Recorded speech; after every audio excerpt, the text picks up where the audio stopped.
Welcome to Irish Insider Live. We're here in front of the Hesburgh Library, the site of Friday's pep rally. I'm Andrew Castellum. Joining me is sports editor Chris Allen. Across the way from us is the fabled Notre Dame Stadium, which will host the latest chapter in the storied rivalry between Notre Dame and Michigan. The Wolverines have won the last 3 meetings against the Irish, and to make matters worse, each of those 3 have come down in the last 30 seconds. But this Irish team is 3-0 for the first time since 2002, after last week's upset win over number 10 Michigan State. But this week the Irish welcome public enemy number 1 in Denard Robinson to Notre Dame Stadium.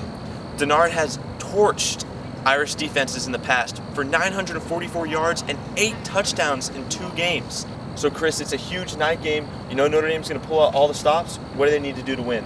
I definitely think the key to the game is discipline in the defensive secondary. Last season, up in prime time at Michigan Stadium, Denard had a huge fourth quarter through the air against a very experienced secondary. This season, he goes up against a pair of pretty inexperienced corners in junior Bennett Jackson and freshman Kavari Russell. They cannot allow Denard to get his big plays through the air. Against a quarterback who has the scrambling ability of Robinson, you need to limit that. I agree. These Michigan receivers average 17 yards per catch. It's going to be important for this defensive line to get to Denard Robinson and pressure him. This defense already has 11 sacks this year, 5 from Stephon Tuitt. Also, if they could put some pressure on the quarterback, they could force some turnovers. Last year at this time, Notre Dame was -8 in the turnover margin. Right now, they're +5, so they could definitely force Denard into some bad decisions. Now we're going to play a game called What Though the Odds, where I'm going to give you a possibility and you're going to tell me the percentage it happens. What though the odds Everett Golson outpasses senior quarterback Denard Robinson? That's a tough one. I think I'm going to go with about a third, or 33.33% chance of that happening. If there's anything we've seen from the past 2 seasons, Andrew, it's that Denard Robinson is going to put up pretty big numbers through the air. I think that's probably the case again this year. However, we've also seen from last week that Everett Golson is not afraid to air it out to his receivers. However, I think he's going to have to rely a little bit more on his stable of running backs, featured in this week's Irish Insider, than Denard Robinson is going to have to rely on his running back, Fitzgerald Toussaint. Well, we'll have to see about that. What though the odds that Tyler Eifert, who was held catchless against Michigan State, has the most receptions on this Irish offense? I'm going to go with about 60% chance of that happening, Andrew. If there's anything we've seen over the past 3 years, is that Eifert is probably the best tight end in the country. At this stage in his career, he is not going to be held without a big game 2 games in a row. I think he's going to come back with a vengeance in this game against this Michigan secondary.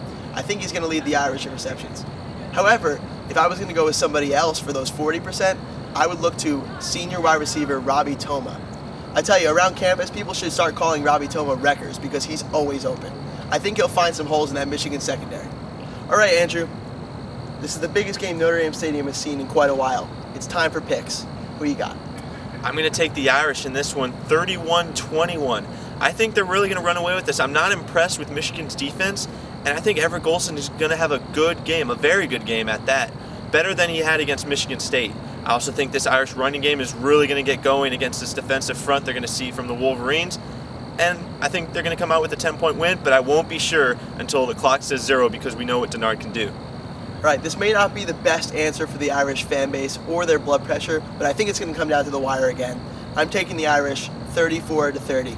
I think Denard is going to have another chance for a last-second victory, but this time, a much improved Notre Dame defense, led by a player who is increasingly defying description, Manti Te'o, is going to make a stop and get the Irish a much-needed victory here under the lights. Well, there you have it. On behalf of the Observer, thanks for tuning in.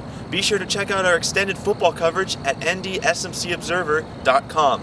For Chris Allen, I'm Andrew Castellum, reporting from Hesburgh Library.